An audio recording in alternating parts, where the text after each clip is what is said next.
उत्तर प्रदेश के हमारे सभी लोग अपने सामान्य संबोधन में राम राम ही कहते हैं, तो जय श्री राम कहां से सांप्रदायिक संबोधन हो गया? कहां से सांप्रदायिक संबोधन हो गया?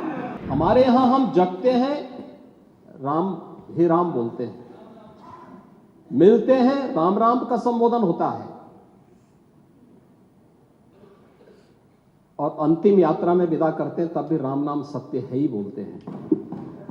राम के बगैर तो हमारा कोई काम ही नहीं है। वहां का पठान, वहां का शेख सब कह रहे साहब हमारे पूर्वज तो हिंदू थे, और आप भी, आपके पूर्वज भी हिंदू थे। क्या ये सच नहीं है? 2007 से 2011 के बीच 616 ऐसे सांप्रदायिक घटनाएं हुई हैं जिनमें 121 लोगों की मौत हुई थी। महोदय, जो बात यहां पर माननीय सदस्य शेख इकबाल महबूब ने संबल के बारे में लिखा, माननीय सदस्य कुंवर रघुराज प्रताप सिंह जी ने यहां पर यह बात बहुत स्पष्ट की कि हम तथ्यों को छुपा करके कब तक जनता को गुमराह करेंगे। हर व्यक्ति जानता है कि माननीय न्यायालय के आदेश पे सर्वे का कार्य हो रहा था, और सर्वे हो रहा था। दूसरा, मैं आपसे पूछना चाहता हूं, आप पश्चिम में जाएंगे, पता नहीं आप कैसे हैं, आपके पूर्वज भी हो सकता है, और पश्चिम उत्तर प्रदेश के हमारे सभी लोग अपने सामान्य संबोधन में राम राम ही कहते हैं, तो जय श्री राम कहां से सांप्रदायिक संबोधन हो गया? कहां से सांप्रदायिक संबोधन हो गया? हमारे यहां हम जगते हैं, राम ही राम बोलते हैं, मिलते हैं, राम राम का संबोधन होता है, और अंतिम यात्रा में विदा करते हैं तब भी राम नाम सत्य है ही बोलते हैं। राम के बगैर तो हमारा कोई काम ही नहीं है। और अगर जय श्री राम किसी ने बोली दिया तो इसमें उत्तेजना का मतलब, ये नियत आप समझ सकते हैं उस नियत को।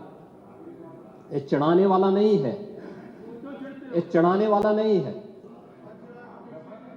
ये चढ़ाने वाला नहीं है। एक दूसरा, आपने कुंदरकी की जीत को वोट की लूट बताया। आप एक सदस्य का अपमान कर रहे हैं। आपके सदस्य की तो जमानत जब्त हो गई वहां पे।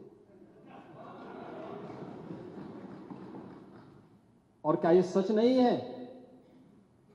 इस समय तो आज डिजिटल मीडिया का है। वहां का पठान, वहां का शेख सब कह रहे साहब हमारे पूर्वज तो हिंदू थे, और आप भी, आपके पूर्वज भी हिंदू थे। क्या ये सच नहीं है? और क्या ये सच नहीं है कि देशी और विदेशी मुसलमानों की आपसी भिड़ंत है जो वर्षों की लड़ाई को लेकर के वहां चल रहा है? आप लोग सच पे पर्दा डालने का प्रयास कर रहे हैं, लेकिन एक चीज नोट करना कि सूर्य को, चांद को और सत्य को बहुत देर तक छुपा कोई नहीं सकता है, और सत्य जरूर सामने आएगा। और उसी सत्य के बारे में कहा जा रहा है। नेता प्रतिपक्ष कह रहे थे कि वहां की स्थिति ऐसी है कि अगर मंदिर आ भी जाएगा, मंदिर बन जाएगा। मैं कहता हूं, ये तो बाबरनामा भी कहता है कि हर मंदिर को तोड़ करके एक ढांचा खड़ा किया गया। आप तो एक श्रेष्ठ ब्राह्मण कुल में आपने जन्म लिया है। आप तो भारत के पुराणों की परंपरा पर विश्वास करते हैं। हमारा पुराण भी इस बात को कहता है कि भगवान विष्णु, श्री हरि विष्णु का 10वां अवतार संबल में ही होगा, उसी संबल में होगा।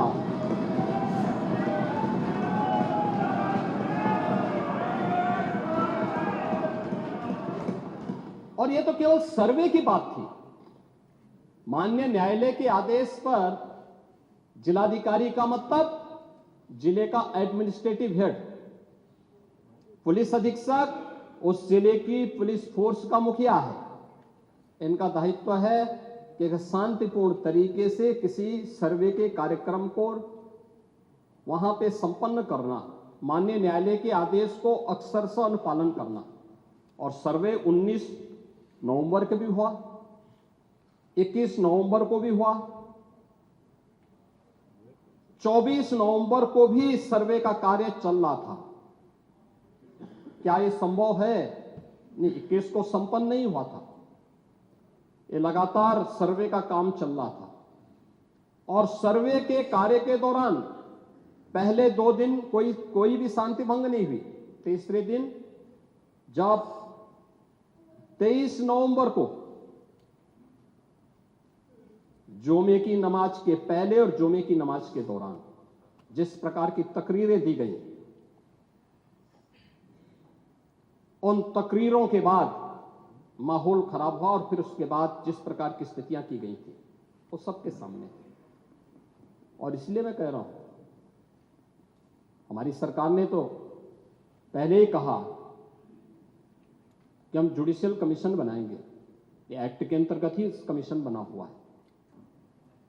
माननीय सदन में उसकी रिपोर्ट भी आएगी।